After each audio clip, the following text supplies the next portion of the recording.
So this is the last Sunday, and we are doing a series, the evangelism series, and this is the last Sunday for our evangelism topic. So the title for today is DNA. DNA. It's taken from 1 Corinthians chapter 9, verse 19 to 23. Are you ready to hear the word of God? Are you ready? Yes. And okay, let's all pray. Father God, thank you for this opportunity that we are going to hear your message. And we'd like to pray for everyone. We'd like to ask for guidance, and we'd like to ask for your special anointing, Lord, this afternoon. May we understand and may we see your message loud and clear as you give us your mandate, Lord, for us to share the good news of salvation. Help us to focus our hearts, our minds on your message. This we pray in the name of Jesus. Amen. Are you familiar with method acting? Method acting is when the actor is fully immersing himself to the character. Like in between takes, he will not act like his own personality. He will be acting like the character that he is playing. That is method acting. So one of the greatest method actors in Hollywood is Christian Bale. Are you all familiar with Christian Bale? Bale is willing to change his body, his appearance, his weight, and his whole identity to play the role, to play his role effectively. You know what? He went to the gym for the first time for his role in American Psycho. And he lost 60 pounds for his role in The Machinist. That he was so thin and appeared to be sick, then within a few months, he gained muscle to become the strong and powerful Bruce Wayne as Batman in The Dark Knight. Then again, he gained so much more weight to portray Dick Cheney in Vice and the con artist in American Hustle. So to be a convincing actor, Christian Bale denied his own comfort, eating or starving, exercising, resting, just to get into the minds and experiences of the characters he is portraying. He adapted to every role he played. Like Christian Bale, we as believers, we as Christians are called to transform our life for the sake of the gospel. But this transformation is not for a movie role. But this transformation is for the Great Commission. Great Commission. We need to deny ourselves. We need to deny ourselves, our comforts, our plans, and we need to adapt the needs of others so that they can see the love of Jesus. In 1 Corinthians chapter 9, verses 19 to 23, Paul illustrates how we are called to share the gospel. And the title is DNA. DNA. It stands for deoxyribonucleic acid. Deoxyribonucleic acid.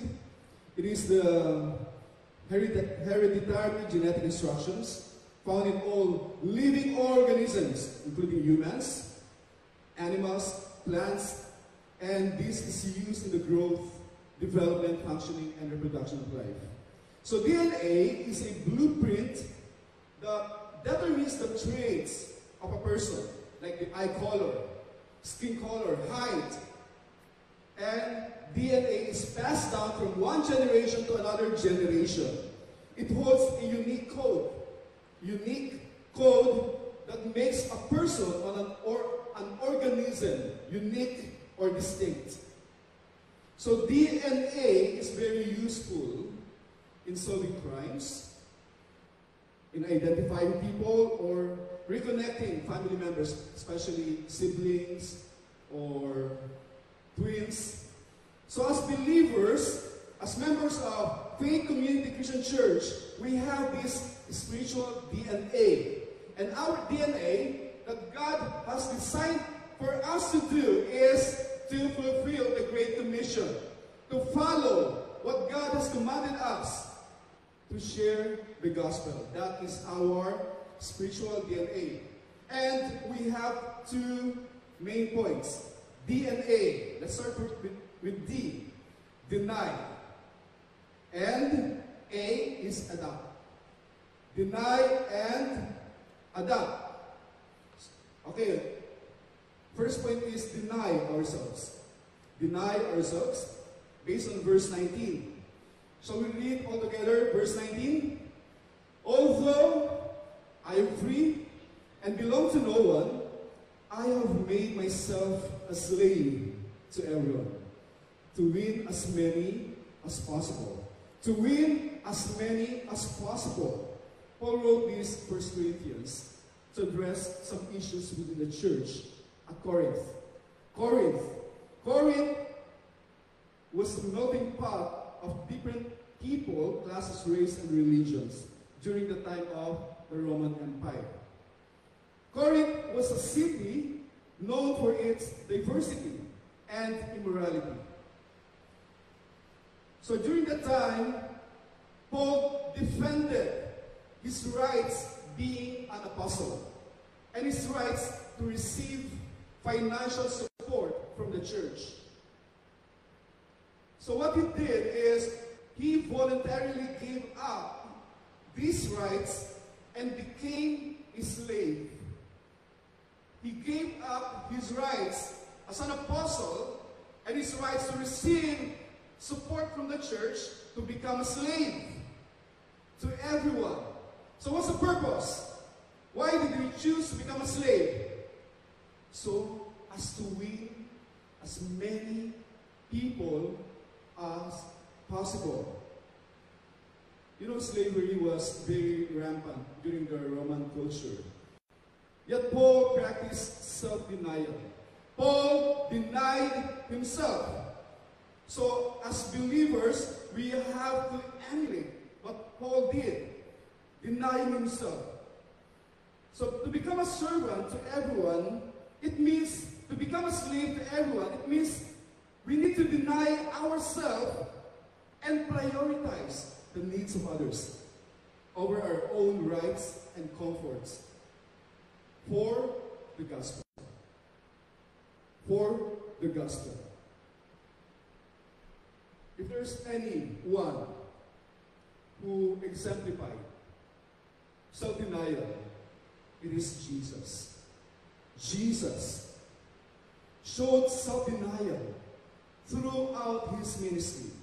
Shall we look at Philippians chapter 2, verses 6 to 7? Can you read that passage?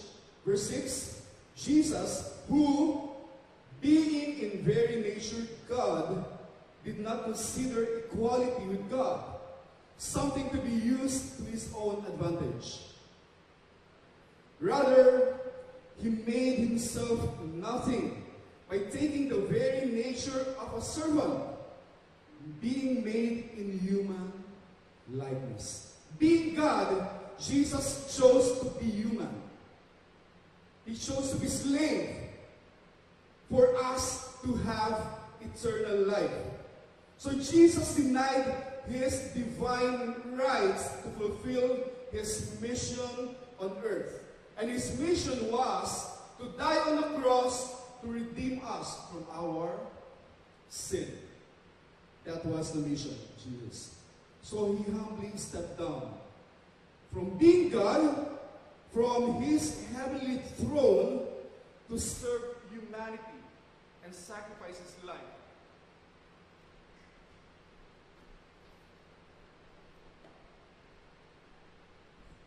Sacrifice his life for the sins of mankind. There was a story of Jim Elliot.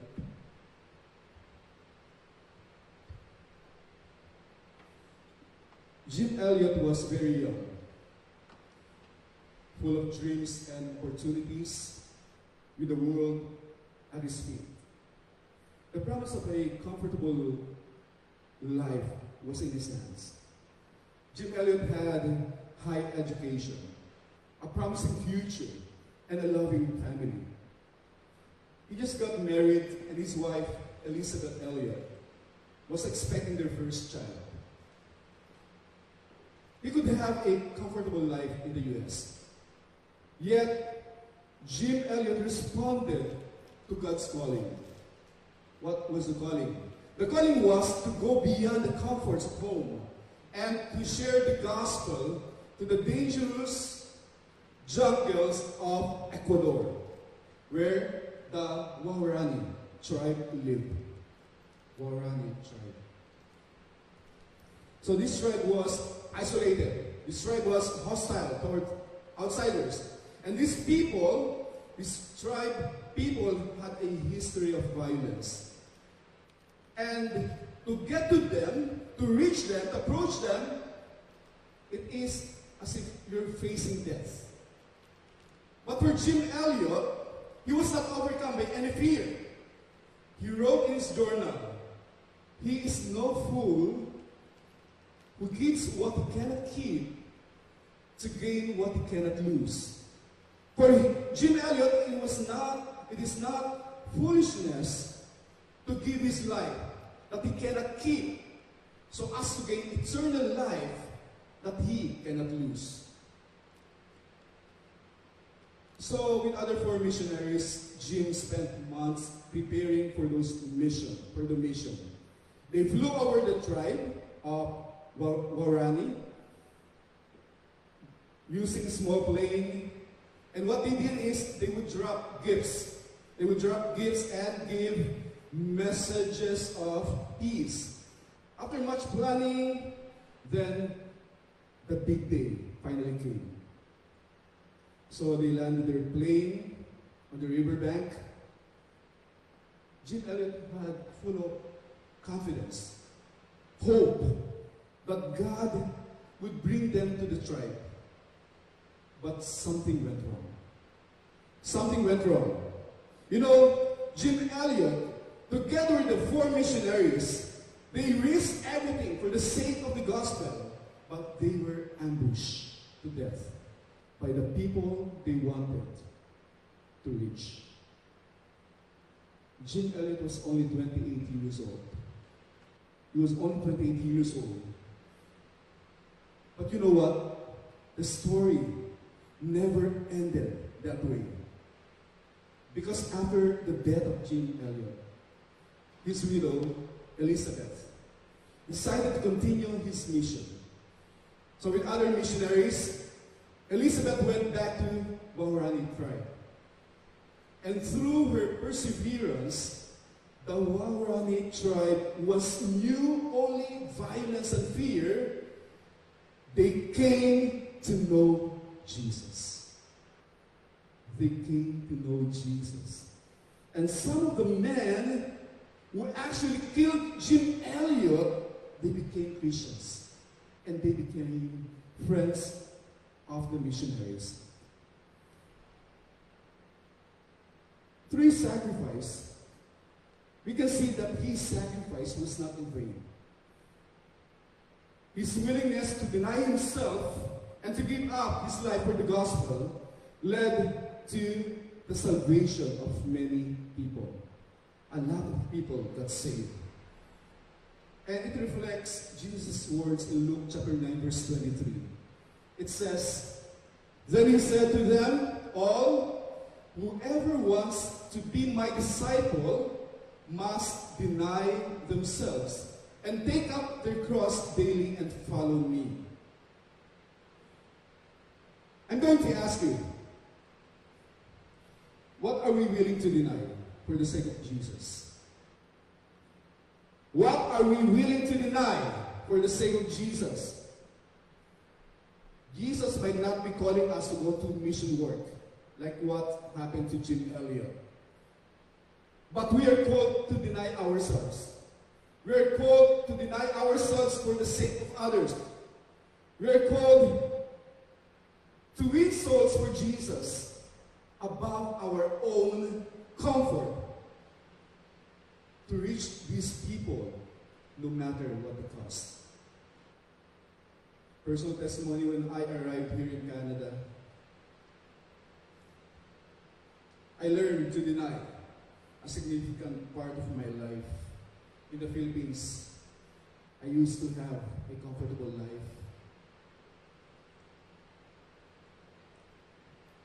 I ran a business, and I had enough to sustain my own needs and my family's needs.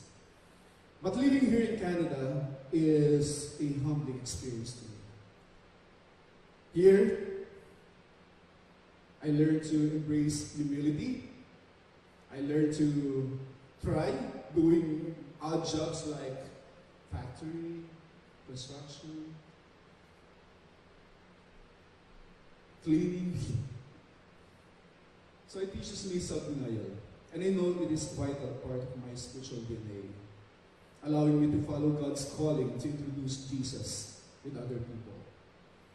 So how are we going to deny ourselves? How are we going to deny ourselves? In what way? First, setting time for prayer. Setting time for prayer. So we can spend a few minutes each week. Are we still praying? Are we still praying? We can spend a few minutes each week in quiet prayer, thinking and contemplating on how we can put others first over our own welfare. So we can ask God for help in areas we need to let go of our selfish desires. Number 2 is we try to give up something small. Giving up something small. So we can choose one small thing that we enjoy. What are we enjoying in life? What are we enjoying? Shopping? Going out with friends? Going out of town? What are we enjoying? Snack? Netflix? So giving up something small means we can try to skip it for a week. Instead of every day you're watching your favorite Korean drama, we can skip that for some days. And we can use the time or the money saved to help someone else, to help others. Like buying a meal for someone who is in need. That is denying ourselves, denying our comfort, our usual routine. Number 3, listening more. Listening more when talking with friends or family, we can focus on listening instead of talking. Instead of always talking about yourself, we can listen more. That is denying. It's a form of denying ourselves. So we can show genuine interest in what people have to say. Number 4 is helping in our community. Helping in our community. So we can find charity or community group where we can volunteer. Have we volunteered for any charitable institution or groups like food bank or cleaning up project? So we can give our time to help others. Number 5 is praying for others. We can write down. We can write down the names of the people we know who are struggling. People that we know who are in need. And we can write the names down and we can start praying for them. We can start praying for them. Okay, point number 2. Point number 2. Can we read? Point number 2, D and A. That's A. Adapt to others. Adapt to others. Verses 20 to 23. Please, read with me. To the Jews, I became like a Jew. To win the Jews, to those under the law, I became like one under the law. Though I myself am not under the law, so as to win those under the law. Next. To those not having the law, I became like one not having the law. Though I am not free from God's law, but I am under Christ's law, so as to win those not having the law. To the weak, I became weak, to win the weak. I have become all things people, so that by all possible means I might save some. I do all this for the sake of the gospel, that I may share in its essence. That is what Paul did. He adapted to others' needs. So in sharing the gospel, it is important for us to understand and address the needs of other people. We have to know their context, their struggles, their challenges in life. We see Paul in saying, if you're gonna browse through the passage, a lot of phrases there, it says to win as many as possible, to win the Jews, so as to win those under the law, so as to win those not having the law, to win the weak, so that by all possible means I might save some. And I do all this for the sake of the gospel. So the major motivating factor for Paul was to win other people. For these people to get to know Jesus. For these people to be saved. Paul did everything for other people. He learned how to adapt to others. So, Paul adapted his message and approach to the cultural and religious backgrounds of the Corinthians. That time, there were tensions between the Jewish and the Gentile believers in Corinth. But Paul's his focus was to win souls. He doesn't mind if you have different practices, if the Gentiles is like this and the Jews are like that. But his focus remained on winning souls. So for him, he emphasized that the gospel would go beyond cultural and social barriers. You know, the Jews, the Hebrews, they follow the law of Moses. The Gentiles, we are the Gentiles. We are not Jews. So we follow, or the Gentiles followed paganism during the time. They followed Greek philosophy. They followed idol worship. The weak or the vulnerable people were those who had less social standing. So what Paul did is, for the Jews, for him to win the Jews, Paul followed Jewish customs and laws to show respect to their traditions. So to win these Jews, Paul learned to adapt with the Jews. So he followed their customs. And to win those who are under the law, Paul became under the law to win them. We're still holding the old covenant. And to win those not having the law, Paul denied his privilege and superiority over Gentiles to reach them. And for the weak, he responded to the needs of the needy, spiritually and socially. So for Paul, his master, he said, I have become all things to all people, so that by all means I might save some. What does it mean? How to adapt? If you're talking to a child, sometimes you imitate the childlike ways for the child to understand you, right? If you're talking to young people, your language should be understandable to the young people. If you're talking to old people, look at the person next to you. You need to adapt to the one you're talking to. So you have to learn. We have to learn how to adapt who we are talking to. So Paul believed that in order to reach these different people from different walks of life, he needed to learn how to adapt. For him, evangelism is not one size fits all. So it has to be different. The approach should be different in different people. So Paul learned how to contextualize in how to present the gospel by adapting to the beliefs, the opinions of different people. So that is the way to be able to get connected to the people. Jesus.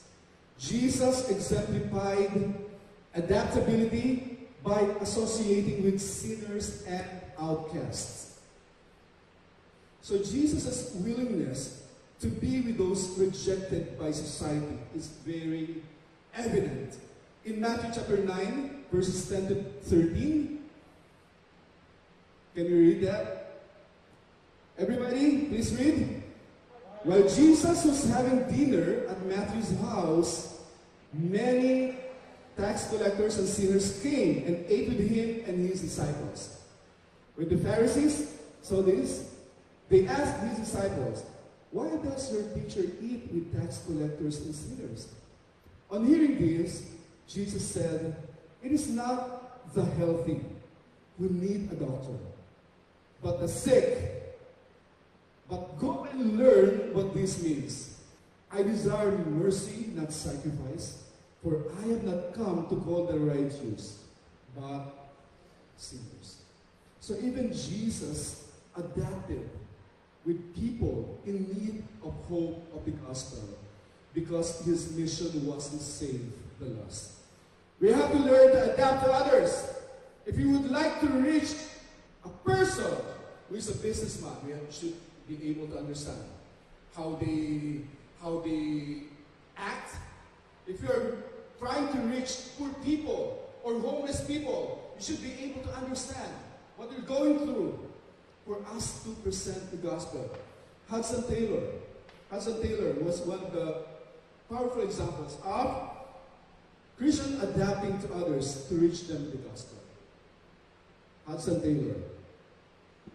So Hudson Taylor was a British missionary who spent more than 50 years in China.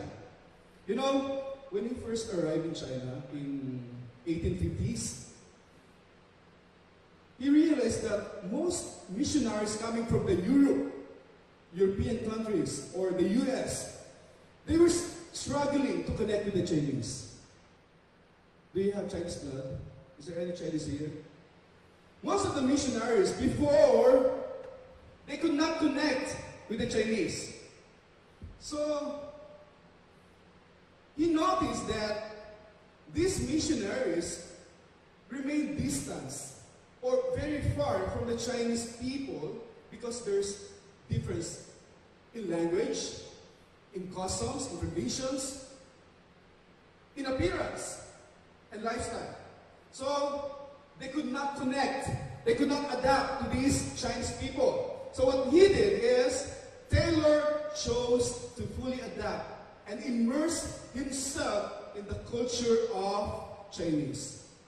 Wait, Jeff, what is the culture of Chinese? So Hudson Taylor learned, I don't know if it's Mandarin or Hokkien.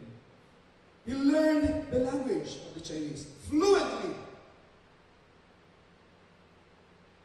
He dressed up, wearing Chinese traditional clothing, and he even adopted a local hairstyle. You know, what's a local hairstyle Chinese? Shaving, right? Shaving. There's a pigtail. What do you call that? Cube? So, at first, Hudson Taylor was criticized. He was criticized by other missionaries. Why are you doing that? It looks weird. But Taylor knew that in order for him to introduce Jesus to the Chinese, he had to adapt to them. So he learned their culture.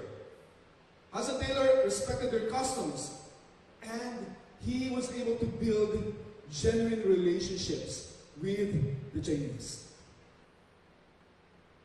And this allowed Taylor to effectively share the gospel with the Chinese. And through his efforts, thousands of Chinese people came to know Jesus.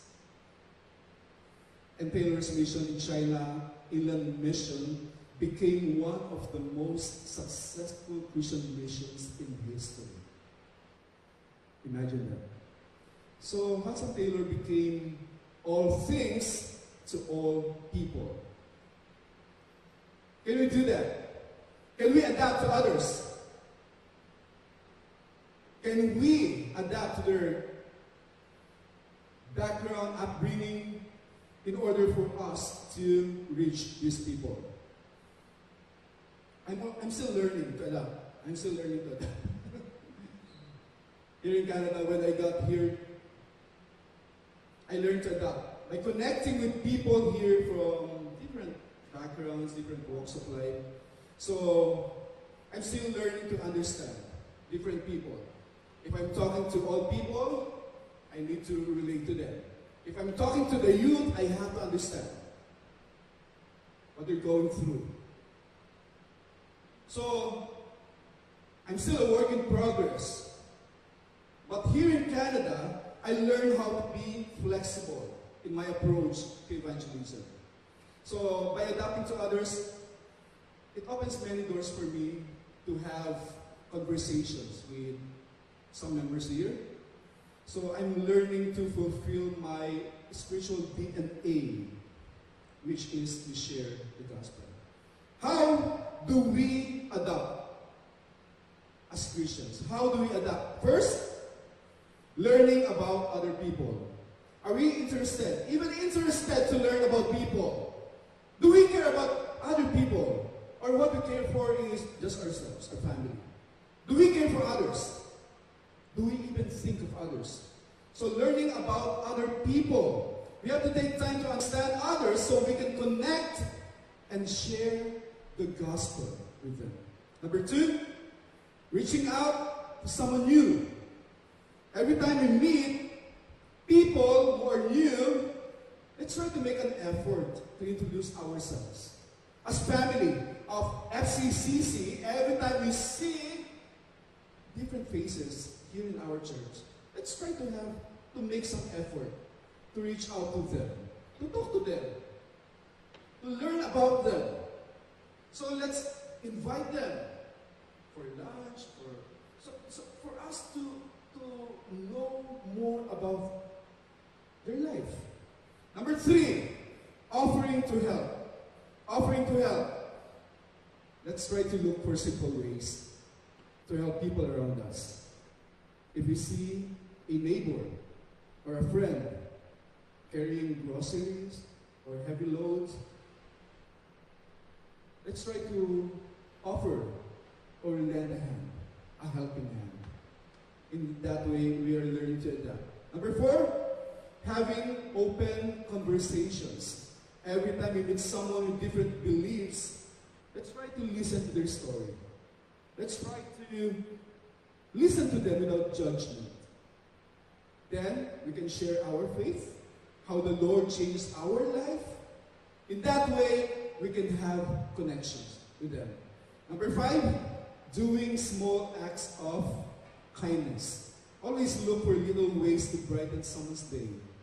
How do we do that? Every time we meet, oh, your smile is very beautiful. It's contagious. You look so beautiful today. Are we doing that?